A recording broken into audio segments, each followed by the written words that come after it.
नमस्कार।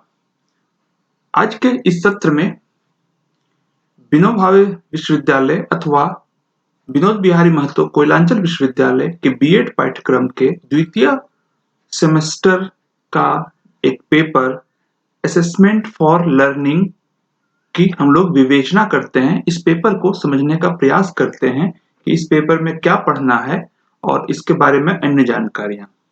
जब भी हम कोई पेपर पढ़ते हैं तो पहला प्रश्न हमारे दिमाग में यह आना चाहिए कि हम इस पेपर को क्यों पढ़ते हैं। एक इसका सरल उत्तर तो यह है कि चूंकि इस पाठ्यक्रम को हम पूरा करना है तो हमें पेपर पढ़ के उसका एग्जाम देना है, तो एग्जाम पास करने के लिए या एग्जाम में अच्छे मार्क्स लाने के लिए पढ़ना है। लेकिन यह तो इसकी उपयोगिता मूल्य है, लेकिन इसका जो इनहेरेंट मूल्य है, इंट्रिंसिक वैल्यू है, वह क्या है? तो वह जो आंतरिक मूल्य इसका है, यह हम लोग समझने का प्रयास करते हैं। जब भी हम कक्ष में, क्लासरूम में पढ़ने पढ़ाने का कार्य करते हैं तो हमारे कुछ ऑब्जेक्टिव्स होते हैं, हमारे कुछ उद्देश्य होते हैं जिसको पूरा करने के लिए हम अध्यापन का कार्य करते हैं। और उन उद्देश्यों को पूरा करने के लिए हम शिक्षण अनुभव की सृजन करते हैं, शिक्षण अनुभव का हम निर्माण करते हैं, अर्थात पढ़ाते हैं और उससे संबंधित अन्य कार्य करते हैं। इसके उपरांत जब हमने उद्देश्यों को पूरा करने के लिए पढ़ने पढ़ाने का कार्य किया तो क्या हमारे उद्देश्य पूरे हुए या नहीं हुए, यह हमें जानना जरूरी है। और इसको जानने के लिए हमें उद्देश्यों के अनुरूप मूल्यांकन करना या आकलन करना जरूरी है कि हमारे उद्देश्य पूरे हुए या नहीं हुए या कितने हुए। तो इसमें आप देख रहे हैं कि एक तरफ हमारा इंस्ट्रक्शनल ऑब्जेक्टिव्स हैं, लर्निंग ऑब्जेक्टिव्स हैं, दूसरी तरफ लर्निंग एक्सपीरियंस है या टीचिंग लर्निंग एक्सपीरियंस है और तीसरी तरफ इवैल्यूएशन या असेसमेंट है।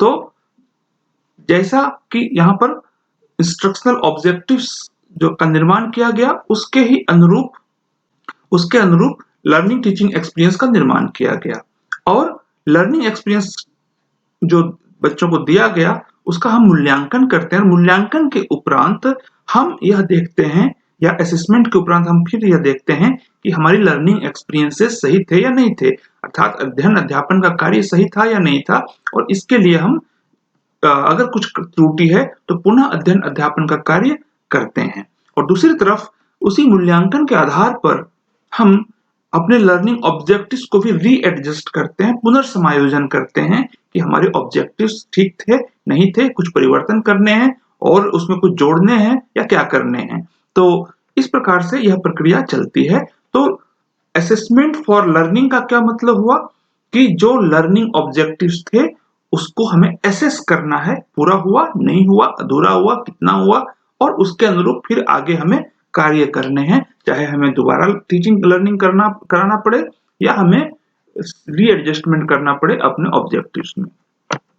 एक बेहतर परिप्रेक्ष्य में अगर हम लोग देखें तो स्कूलों में हम चाहते हैं कि बच्चों का विकास हो और बच्चों के विकास के वह रूपरेखा जो हम चाहते हैं उसको एजुकेशनल एम्स या एजुकेशनल ऑब्जेक्टिव्स कहते हैं, शैक्षिक लक्ष्य या शैक्षिक उद्देश्य कहते हैं।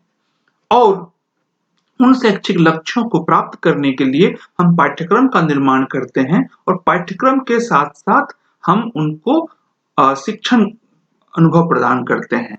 तो शिक्षण अधिगम अनुभव प्रदान करते हैं पाठ्यक्रम के द्वारा और फिर हम यह देखना है कि बच्चों का विकास सही तरीके से हुआ या नहीं हुआ, या हो रहा है या नहीं हो रहा है। इसके लिए हमें मूल्यांकन करना पड़ेगा, इसके लिए हमें असेसमेंट करना पड़ेगा। और पुनः यहाँ पर जो हम चक्र देख रहे हैं कि उसी असेसमेंट के बेस पर हम करिकुलम में चेंजेस कर सकते हैं, हम लर्निंग एक्सपीरियंसेस में चेंजेस कर सकते हैं और एजुकेशनल एम्स को भी पुनः हम देख सकते हैं कि हमारा ठीक बना है या नहीं बना है। तो इस प्रकार से हम लोग देखें, चाहे कक्ष की बात हो जहां पर अधिगम के जो लक्ष्य थे, जो उद्देश्य थे, वो पूरे हुए कि नहीं हुए, इसे जानने के लिए, या बच्चों का विकास सही तरीके से हो रहा है या नहीं हो रहा है, इसको जानने के लिए हमें असेसमेंट करना पड़ता है या इवैल्यूएशन करना पड़ता है। हम यहाँ पर दोनों शब्दों को एक साथ ले रहे हैं, बाद में हम लोग इसको डिफरेंशिएट करेंगे। तो यह स्पष्ट है कि टीचर का कार्य केवल पढ़ा भर देना नहीं है, केवल अध्यापन कर देना नहीं है, केवल टीचिंग नहीं है, बल्कि टीचिंग को सक्सेसफुल करना है। और उस सक्सेसफुल टीचिंग को जानने के लिए हमें बच्चों का मूल्यांकन करना होगा, उसका असेसमेंट करना होगा, आकलन करना होगा। और यह आकलन और यह मूल्यांकन हम सही प्रकार से कर सकें, अच्छी प्रकार से कर सकें, उसकी गुणवत्ता उत्तम हो, इसके लिए हमें यह जरूरी है कि हम मापन, मूल्यांकन और आकलन, इसके बारे में हमें पूरी जानकारी चाहिए। इसलिए बीएड के पाठ्यक्रम में इस प्रपत्र को, इस पेपर को रखा गया है, ताकि जो भावी शिक्षक हैं, जो अभी कोर्स कर रहे हैं, वह मूल्यांकन की प्रक्रियाओं को अच्छी तरह से समझ लें, उसमें होने वाली त्रुटियों को समझ लें और कैसे उसको बेहतर कर सकते हैं, किन उपकरणों का प्रयोग कर सकते हैं, इसको भी समझ लें। तो यह जानना एक टीचर के लिए जरूरी है कि आकलन या मूल्यांकन किस प्रकार किया जाए, इसके मायने क्या होते हैं, इसकी क्रियाविधि क्या है, इसकी प्रक्रिया क्या है और किन किन बातों को हमें ध्यान में रखना पड़ता है, ताकि हम मापन या मूल्यांकन या आकलन कर सकें। तो स्पष्ट है कि इस पेपर की एक अपनी आंतरिक मूल्य है, इस पेपर का एक अपना इंट्रिंसिक वैल्यू है और वह वर्थफुल है, वह वर्दी है एक शिक्षक को जानने के लिए और बहुत आवश्यक है आधुनिक शिक्षक के लिए। अब हम लोग चलते हैं सिलेबस में। तो जो हमारा विनोद बिहारी महतो कोयलांचल विश्वविद्यालय अथवा विनोबा भावे विश्वविद्यालय का जो सिलेबस है असेसमेंट फॉर लर्निंग का, यह 100 मार्क्स का है।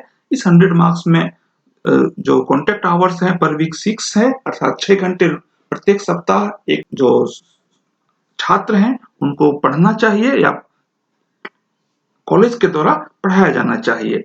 इसमें 20 इंटरनल मार्क्स हैं और 80 एक्सटर्नल मार्क्स हैं। इस कोर्स के लक्ष्य क्या हैं? जब भी हम सिलेबस देखते हैं तो उसके कुछ लक्ष्य होते हैं और इसके लक्ष्य को पहले थोड़ा सा देख लेते हैं कि gain a critical understanding of issues in assessment and evaluation from A constructivist paradigm. तो जो इश्यूज हैं, जो मुद्दे हैं असेसमेंट के और इवैल्यूएशन के, आकलन और मूल्यांकन के जो मुद्दे हैं, उन मुद्दों की हमें समझ, एक समीक्षात्मक समझ हमारे अंदर होनी चाहिए, आलोचनात्मक समझ हमें होनी चाहिए। इसके लिए यह पाठ्यक्रम है और यह समझ भी किस दृष्टिकोण से, यह समझ भी कंस्ट्रक्टिविस्ट व्यू से, यह समझ रचनात्मक दृष्टिकोण से हमें होनी चाहिए। अर्थात जो रचनात्मक पैराडाइम है उसके कॉन्टेक्स्ट में हमें यह समझ होनी चाहिए आकलन और मूल्यांकन के इश्यूज का। फिर है बिकम कॉग्निजेंट ऑफ की concept such as formative and summative assessment, evaluation and measurement, test, examination. तो हमें कॉग्निजेंट होना है, हमें संज्ञान में हमारे आ जाना चाहिए की कंसेप्ट, जो मुख्य अवधारणाएं हैं, प्रत्यय हैं, वे अवधारणाएं। और यहाँ पर एग्जाम्पल के लिए लिमिटेड नहीं है, लेकिन यहाँ एग्जाम्पल के लिए फॉर्मेटिव एंड समेटिव असेसमेंट, रचनात्मक एवं अंतिम आकलन, मूल्यांकन, मापन, परीक्षण और परीक्षा, ये जो शब्द हैं, इन शब्दों के जो कंसेप्ट हैं उसको हमें समझना है, इसके प्रति कॉग्निजेंट होना है, जानना है। Be expose to different kinds and forms of assessment that aid student learning. विभिन्न प्रकार के और विभिन्न रूप के जो आकलन हैं उसके के प्रति हम एक्सपोज्ड हो जाएं, उसको हम जान लें, जो कि छात्रों के अधिगम में सहायता करते हैं। और है use of a wide range of assessment tools, जो आकलन के विभिन्न उपकरण हैं, विभिन्न उपाय हैं, उसका यूज कर सकें हम। And learn to select and construct this appropriately, और सही आकलन के लिए हमें कौन से उपकरण का चयन करना है, कौन सा उपकरण का उपयोग करना है, और अगर निर्माण करना पड़े तो हम कैसे उसका निर्माण करें, यह भी हमें समझना है। मतलब कोई परीक्षण हमें तैयार करना है तो उसको हमें तैयार करना भी आना चाहिए और साथ में सही परीक्षण का चयन कर सकें, तो परीक्षणों के बारे में बारीक जानकारी हमें चाहिए।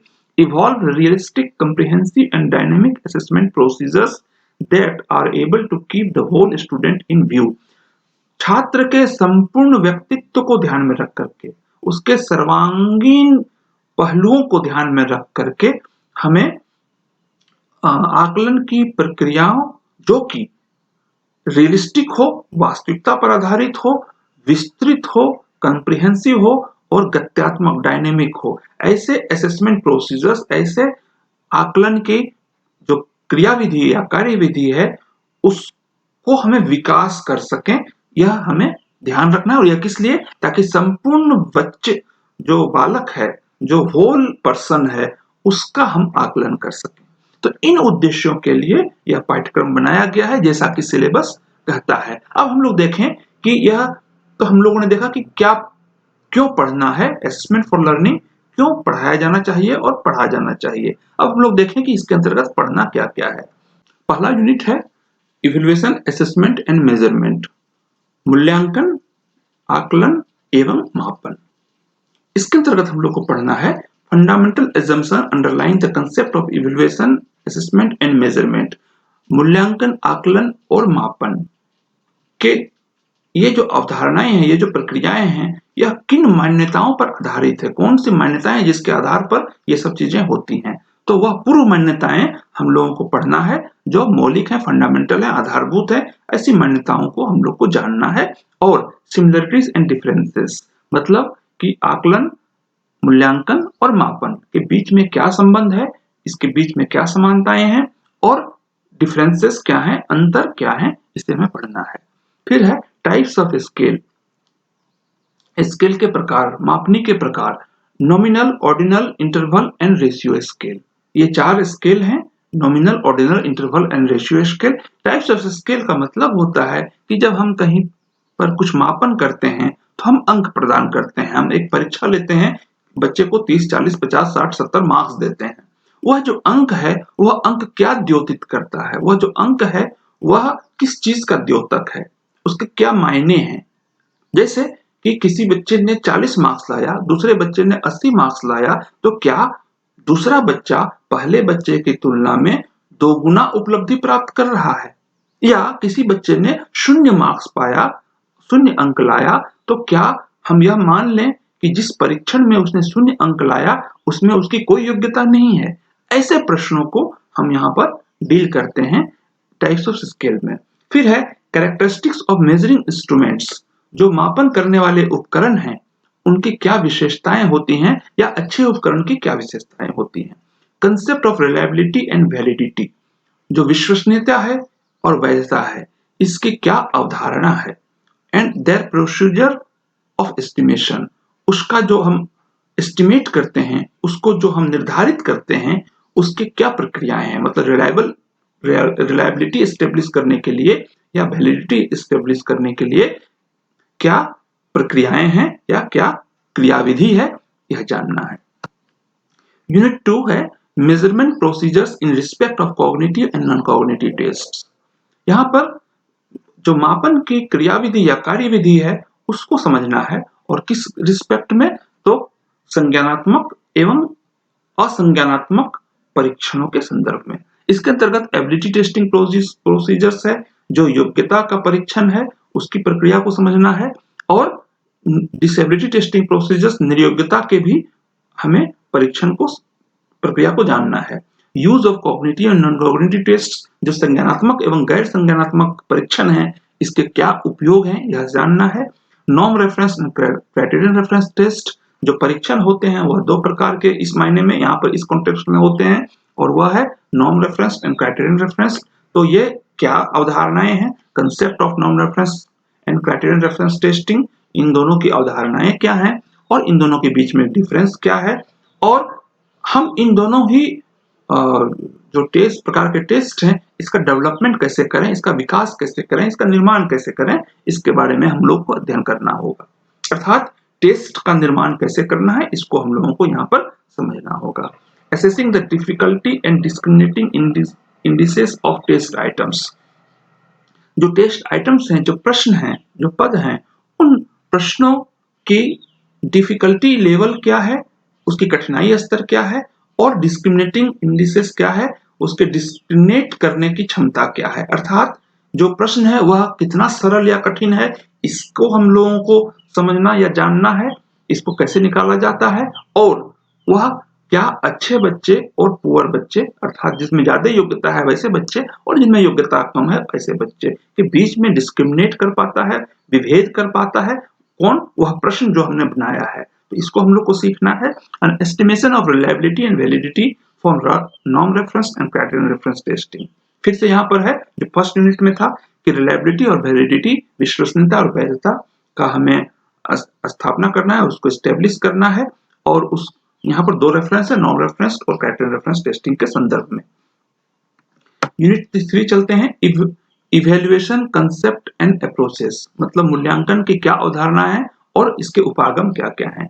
डिफिनीशन, नीड एंड इंपॉर्टेंस, मतलब मूल्यांकन की क्या परिभाषाएं हैं, इसकी आवश्यकता क्या है, इसका महत्व क्या है। कैरेक्टरिस्टिक्स ऑफ इवेल्युएशन, मूल्यांकन की विशेषताएं क्या हैं। Formative, placement, diagnostic and summative evaluation, ये इवेल्युएशन के कुछ प्रकार हैं जो कि formative, placement, diagnostic and summative evaluation है। और इसके कंसेप्ट को हम लोगों को समझना है कि ये क्या होते हैं और कहाँ प्रयुक्त होते हैं। इसी तरह से external and internal evaluation, advantage and disadvantage. जो एक्सटर्नल इवेल्युएशन होता है, जो बाह्य परीक्षाएं एक प्रकार से हम समझने के लिए कह सकते हैं, और जो इंटरनल होता है, इसके में किसमें क्या लाभ है और किसमें क्या हानि है, ये हमें समझना है। तो ये कंसेप्ट हम लोग को समझना है। नेक्स्ट चलते हैं, techniques and tools of evaluation. जो मूल्यांकन के कौन कौन से टेक्निक्स हैं, तकनीक हैं और उपकरण हैं, इसे हमें समझना है। टेस्टिंग कंसेप्ट एंड पर्पसेस, परीक्षण के क्या अवधारणा है और इसके उद्देश्य क्या हैं, यह हमें समझना है। ऑब्जर्वेशन टेक्निक्स, जो हम परीक्षण करते हैं या हम डाटा गैदर करते हैं, हम आंकड़े इकट्ठे करते हैं, उसका एक बड़ा पहलू है ऑब्जर्वेशन टेक्निक, अवलोकन का तकनीक। तो वह क्या है, कैसे करते हैं, इसको समझेंगे। प्रोजेक्टिव टेक्निक्स, प्रोजेक्टिव टेक्निक्स के द्वारा हम डाटा इकट्ठा करते हैं छात्रों के संबंध में या व्यक्ति के संबंध में, और उसके अंदर निहित क्या भावनाएं चल रही हैं, क्या ग्रंथियां हैं, क्या ऐसे सोचता है, इसको हम लोग निकालने का प्रयास करते हैं। और यह सामान्य तौर पर ऊपर से समझ में हमें नहीं आता है व्यवहार को देख करके, तो इसलिए उसके अंतश्चेतन में जाकर के उसके सबकॉन्शियस लेवल में क्या चीजें हैं उसको बाहर निकालने का प्रयास करते हैं। कई बार मनोग्रंथियों से युक्त होते हैं बच्चे, और ऐसे केस में हमको इसकी जरूरत पड़ती है उसके पर्सनालिटी को समझने के लिए। टाइप्स ऑफ इवैल्यूएशन टूल्स, जो मूल्यांकन के उपकरण हैं उसके कौन कौन से प्रकार हैं, यहाँ पर कुछ दिया है। Rating scale, intelligence test, aptitude test, aptitude scale. Rating scale, हम रेटिंग करते हैं किसी चीज का, और यहाँ पर इंटेलिजेंस टेस्ट है, बुद्धि का परीक्षण करते हैं। एप्टीट्यूड टेस्ट हमें अभिक्षमता का परीक्षण करते हैं या अभियोग्यता का, कि निहित योग्यता क्या है, कि हम इसको अगर ट्रेनिंग और एजुकेशन दें तो यह योग्यता निखर करके सामने आएगी। और एप्टीट्यूड स्केल, जिसके अंतर्गत हम अभिवृत्तियों का अध्ययन करते हैं कि किसी बच्चे का अभिवृत्ति किस प्रकार की है और कितनी है। तो ये कुछ प्रकार हैं। फिर है interest, inventories and anecdotal record, जो रुचि है या अभिरुचि है बच्चे का, इसको भी हमें जानना है। तो ये जो सारे पहलू हैं, यह बच्चे को समझने में हमें बहुत सहूलियत करती है। ये जो टेक्निक्स हैं या ये जो टूल्स हैं, इसका प्रयोग हमें आना चाहिए ताकि बच्चे को हम समझ सकें। यहाँ पर क्या है कि जो एजुकेशनल गोल्स हैं वो हमें प्राप्त हों, इसके लिए हमें बच्चे को जानना जरूरी है और बच्चे को समझना है साइकोलॉजिकली, तो ये टूल्स का हमें प्रयोग आना चाहिए। फिर है यूनिट 5 में continuous and comprehensive evaluation and credit based evaluation. तो कंटिन्यूअस इवैल्यूएशन क्या है, सतत चलने वाली जो मूल्यांकन प्रक्रिया है वह क्या है, और विस्तृत जो प्रक्रिया है कंप्रिहेंसिव वह क्या है, इसके उद्देश्य क्या है और इसके उपयोग क्या है हमारे टीचिंग लर्निंग प्रोसेस में। क्रेडिट बेस्ड इवैल्यूएशन, जो क्रेडिट बेस्ड करिकुलम आजकल होते हैं, तो उस क्रेडिट बेस्ड करिकुलम में कैसे हम इवैल्यूएट करते हैं, और ऐसे इवैल्यूएट करने का क्रेडिट बेस्ड इवैल्यूएशन के क्या फायदे हैं, स्ट्रेंथ क्या है, अच्छाई क्या है, इसके लिमिटेशन क्या है और इसके फंक्शन क्या है, तो यह हमें समझना है। और यह समझना हमारे लिए इसके लिए भी है कि कंटिन्यूअस इवैल्यूएशन और कंप्रिहेंसिव इवैल्यूएशन को भी हम उसके स्ट्रेंथ को और लिमिटेशन को समझें। तो ये पूरा हमें समझना है कि जो बच्चे का इवैल्यूएशन करना है वह साल के अंत में, छमाही के अंत में उसकी एक परीक्षा ले लेंगे, और परीक्षा लेकर के हमने तय कर लिया कि बच्चे ने क्या पाया, इतना ही काफी नहीं है, बल्कि हमें यहाँ पर इस यूनिट के द्वारा यह सीखना है कि हम सालों भर टीचिंग के दौरान क्लासरूम में, क्लासरूम के बाहर बच्चे का मूल्यांकन हम कैसे करें, लगातार कैसे करें, और कॉम्प्रिहेंसिव मतलब केवल उसने कितने मार्क्स पाए यह हमारे लिए काफी नहीं है। मैथ्स में, हिंदी में, इंग्लिश में, साइंस में कितने मार्क्स पाए यह काफी नहीं है, बल्कि उसके जो विस्तृत लक्ष्य हैं उसके विकास के, वह सही चल रहा है या नहीं चल रहा है। तो एक विस्तृत मूल्यांकन की प्रक्रिया हम लोगों को समझनी होगी। अब है unit 6 basic statistics in educational evaluation. जो शैक्षिक मूल्यांकन है इसमें मुख्य या आधारभूत स्टैटिस्टिक्स क्या है, सांख्यिकी क्या है, इसको हम लोग को समझना है। कुछ सांख्यिकी के तकनीक समझने हैं। मेजर्स ऑफ सेंट्रल टेंडेंसीज, जो केंद्रीय माप हैं उसको हमें समझना है।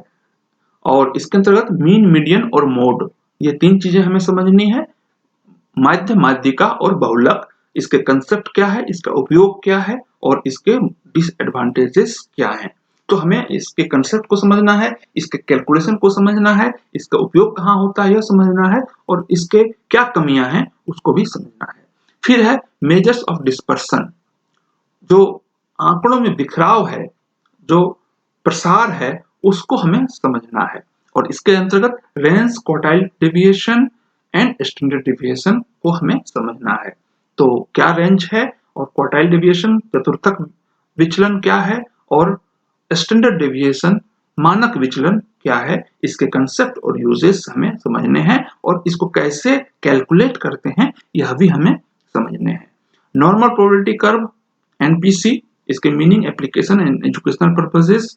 तो एनपीसी एक कंसेप्ट है, इस बाद में आप लोग सीखेंगे। और correlation, rank difference and product movement, सहसंबंध सीखने हैं। तो यहाँ पर यह जो यूनिट है इसमें विभिन्न प्रकार के जो स्टैटिस्टिक्स यूज होते हैं उसको हमें समझना है। और जब हम एज ए टीचर बच्चों का हमने कुछ टेस्ट लिया, कुछ अंक प्राप्त हुए, तो वो अंक, एक एक अंक अपने आप में मीनिंगफुल नहीं होता है, उसको हमें व्याख्या करनी पड़ती है।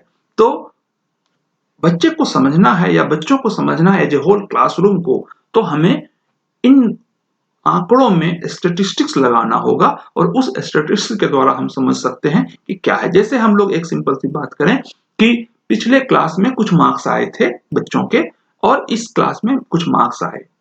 अब इन दोनों मार्क्स में बेहतर हुआ या कमी हुई, इसको हम कैसे समझेंगे? तो इसके लिए हमको सेंट्रल टेंडेंसी समझनी पड़ेगी, मीन या मीडियन समझना पड़ेगा। एक बच्चे का टीचिंग के पहले हमने टेस्ट लिया, फिर उन्हीं बच्चों का टीचिंग के बाद हमने टेस्ट लिया। अब ये जो टेस्ट लिया उनमें मार्क्स में इंप्रूवमेंट हुआ या नहीं हुआ, इसके लिए भी हमको समझना पड़ेगा। इसी तरीके से जो डेविएशन है, जो जो विचलन है, जो प्रसार है मार्क्स का, वह कितना है वह भी हमें समझना पड़ेगा। अर्थात जो ग्रुप है वह ज्यादा होमोजेनियस है या हेट्रोजेनियस है अपने उस गुण के रेस्पेक्ट में, वह भी हमें समझना पड़ेगा। और नॉर्मल प्रोबेबिलिटी कर्व बच्चों को समझने का एक बहुत ही एक अच्छा टूल है जिसके द्वारा हम लोग समझ सकते हैं, इसे भी हम लोग को समझना पड़ेगा। तो इस प्रकार से हम लोगों ने देखा कि ये जो असेसमेंट फॉर लर्निंग है यह केवल क्लासरूम लर्निंग के असेसमेंट के लिए नहीं है।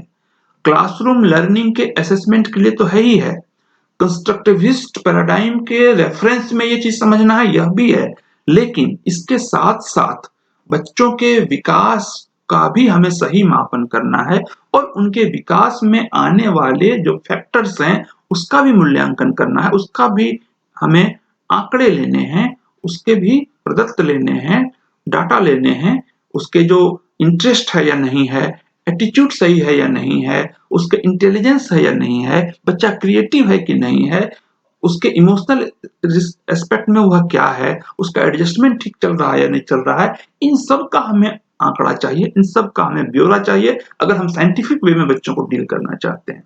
और यह सब चीज चाहिए तो हमें असेसमेंट फॉर लर्निंग पेपर को बेहतर तरीके से समझना होगा, ताकि हम बच्चों के साइकोलॉजिकल एस्पेक्ट में हम अच्छे से वैज्ञानिक तथ्यों के आधार पर हम जानकारी प्राप्त कर सकें, वैज्ञानिक विधि के आधार पर हम जानकारी प्राप्त कर सकें, ताकि हम बेहतर निर्णय ले सकें, हम बेहतर जो उपाय हैं वह कर सकें उपचार कर सकें सही प्रकार से और बच्चों के विकास में पूरा योगदान दे सकें और अपने अधिगम के लक्ष्य जो हैं उसको भी पूरा करवा सकें। तो इस तरह से यह पेपर बीएड के स्टूडेंट्स के लिए बहुत महत्वपूर्ण है और यह पेपर इसलिए भी महत्वपूर्ण है कि जब आप टेट देने जाएंगे तो कई कंसेप्ट इसके अंतर्गत हैं जो टेट के एग्जाम में आता है।